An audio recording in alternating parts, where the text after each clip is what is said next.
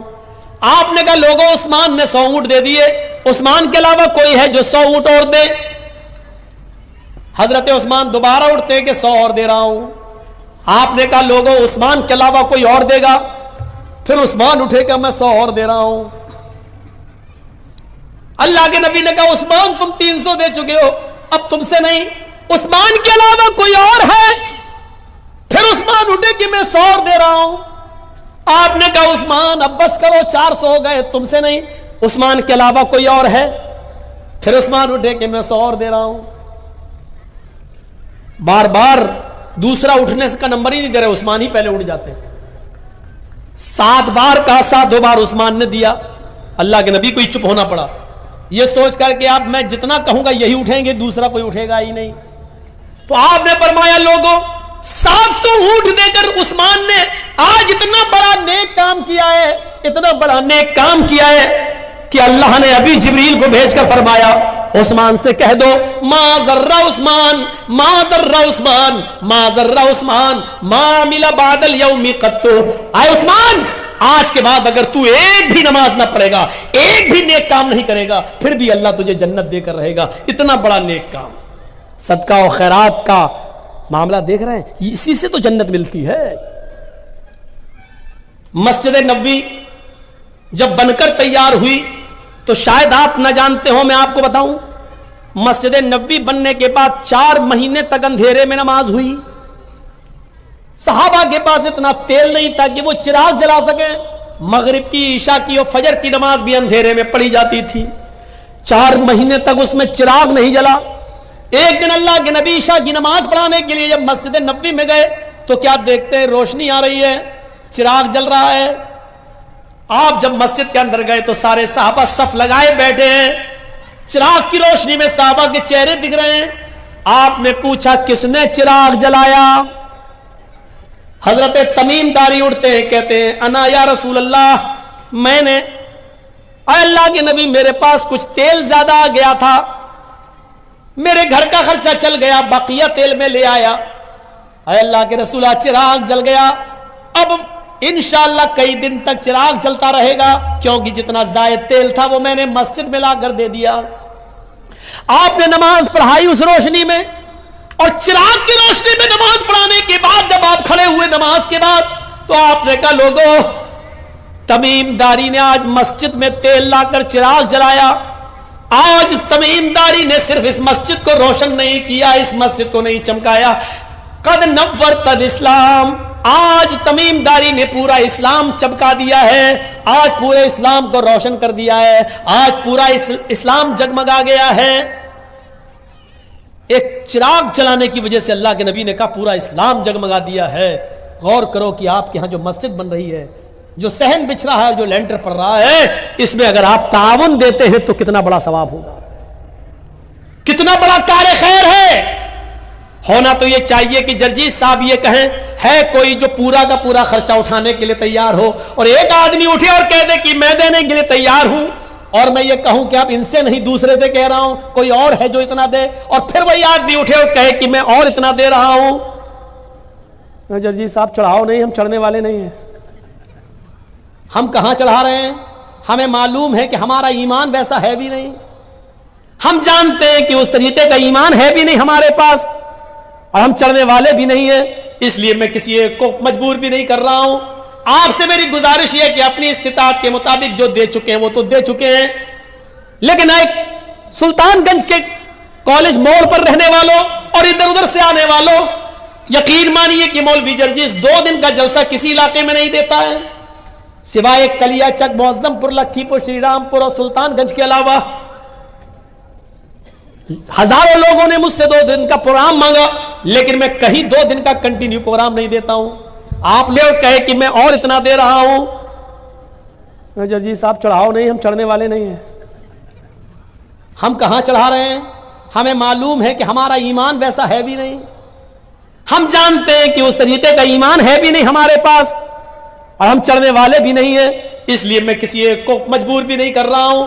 آپ سے میری گزارش یہ کہ اپنی استطاعت کے مطابق جو دے چکے ہیں وہ تو دے چکے ہیں، لیکن ایک سلطان گنج کے کالج موڑ پر رہنے والوں اور ادھر ادھر سے آنے والوں، یقین مانیے کہ مولوی جرجیس 2 دن کا جلسہ کسی علاقے میں نہیں دیتا ہے، سوائے کلیا چک، معظم پور، لکھی پور، شری رام پور اور سلطان گنج کے علاوہ. ہزاروں لوگوں نے مجھ سے 2 دن کا پروگرام مانگا، لیکن میں کہیں 2 دن کا کنٹینیو پروگرام نہیں دیتا ہوں. آپ لوگوں سے محبت ہی مجھے ایسی ملی ہے. وہ سب ہم نہیں بولیں گے، وہ سب ہم کو حساب نہیں آتا ہے، وہ آپ لوگ بولیے گا. ہم جس طریقے سے، بھائی ہم اس چندے کو صحیح نہیں مانتے ہیں کہ ایک ایک آدمی لائے اور ایک ایک کے لیے دعا کی جائے. یہ طریقہ غلط ہے، معاف کیجیے گا. ہم اس طریقے سے نہ کیے نہ ہم کر پائیں گے.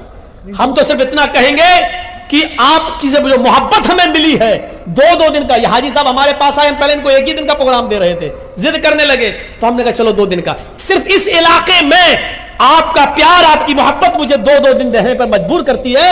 اب آپ کی محبت میں دیکھتا ہوں کہ کتنی ہے میرے ساتھ، آپ کتنی محبت کرتے ہیں مجھ سے. آپ نے مولانا مظہر صاحب کے ہاتھ میں کیا دیا، قاہر صاحب کے ہاتھ میں کیا دیا، میں نہیں جانتا. میرے ہاتھ میں آپ کتنا دیں گے یہ میں دیکھنا چاہتا ہوں. جو محبت مجھے ہے آپ سے وہ آپ کو بھی مجھ سے ہے یا نہیں یہ میں دیکھنا چاہتا ہوں. اور میرے پاس دعا کی امید لے کے مت آنا، آپ دل میں خود نیت کر لینا کس کو ثواب پہنچانا چاہتے ہو. آپ کو آپ کی دی ہوئی رقم پر ثواب ملے گا. اگر آپ باپ کی طرف دینا چاہتے باپ کو ثواب ملے گا، ماں کے لیے دینا چاہتے ماں کو ثواب ملے گا، بیوی کی طرف سے دینا چاہتے بیوی کو ثواب ملے گا. میری دعا کی ضرورت نہیں، آپ کی نیت کی ضرورت ہے. اللہ کے نبی کے زمانے میں کچھ لوگ چپکے سے دے دیا کرتے تھے تاکہ کسی کو پتہ نہ چلے، تو کیا ان کو ثواب نہیں ملتا تھا؟ ان کو بھی بھی ثواب ملتا تھا. تو آپ کو کا جذبہ دیکھنا ہے. اب یوٹیوبر والوں اپنا موبائل ہٹا لو, نہیں ٹوٹ جائے گا, جلدی سے ہٹا لو. اور اب مجھے یہ دیکھنا ہے کہ آپ میرے ہاتھ پہ کیا لاتے ہیں. آپ میرے ہاتھ میں دیتے جائیے, میں یہاں